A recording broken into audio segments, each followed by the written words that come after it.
These two teams had great expectations from the beginning of the playoffs to be competing in the conference finals or even the NBA championship on May 30th, but for one reason or the other did not get the job done and fairly disappointed its fans. So in today's video, I will be explaining these two teams' issues and problems that led to them having a failure of a season they have shown in the eyes of millions. Let's go on with the video.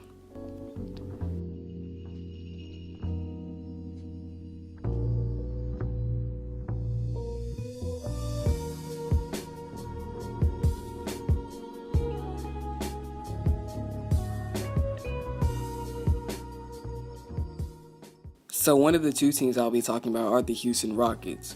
The Houston Rockets, after a heartbreaking ending to last season's conference finals, ending in defeat from the Golden State Warriors, losing games 6 and 7, all Houston fans, including myself, all thought that the Rockets would have beaten the Golden State Warriors if Chris Paul hadn't got injured with a hamstring injury.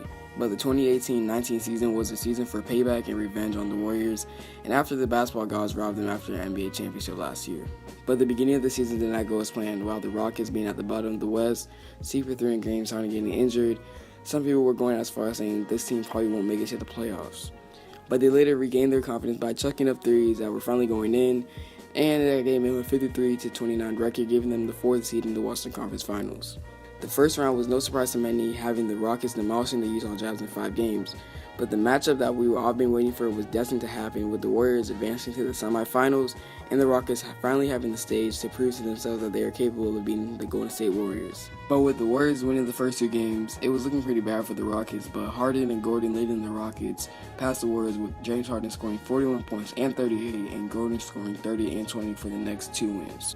But Game 5 and 6 will be infiltrated in the Houston Rockets fan base and roster forever. In Game 5, towards the end of the 3rd quarter, Kevin Durant, who had an all-time great run in the NBA playoffs, went down with the injury that led him to be out for the whole series while Houston was down back from a 20-point deficit.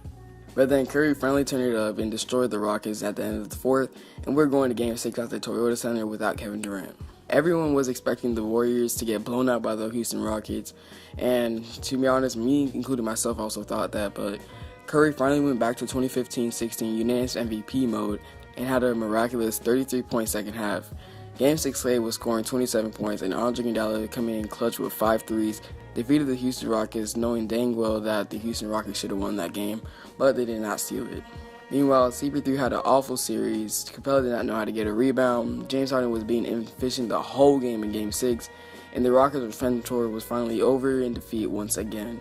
And now it's time to explain what went wrong with the Houston Rockets. Well, many things came into account, with the Rockets' big man Clint Capella not being able to grab a rebound, like I said earlier, Chris Paul struggling basically the whole series, Harden being, so-so, but he was very inefficient the last 2 games, and in fact that they live and die by the 3. I don't know if they can still do that, whatever they call that, freaking ISO ball junk, because obviously it's not working.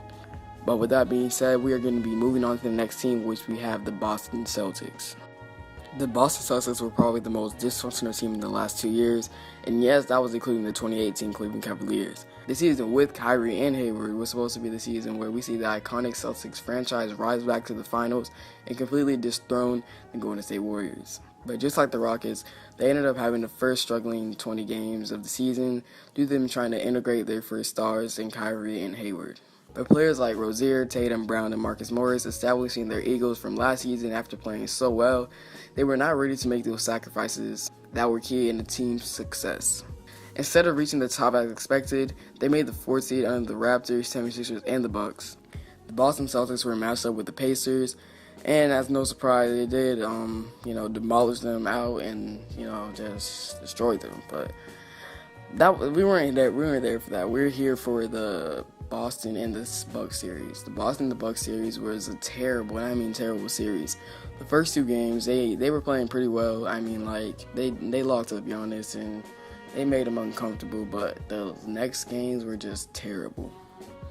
Kyrie massively underperformed, scoring 9 points in Game 2 and 19 in the elimination game. Players like Brown, Tatum, and Rozier were underperforming, and not being able to stop Giannis all led to the disappointment we all know as the 2018-19 Boston Celtics.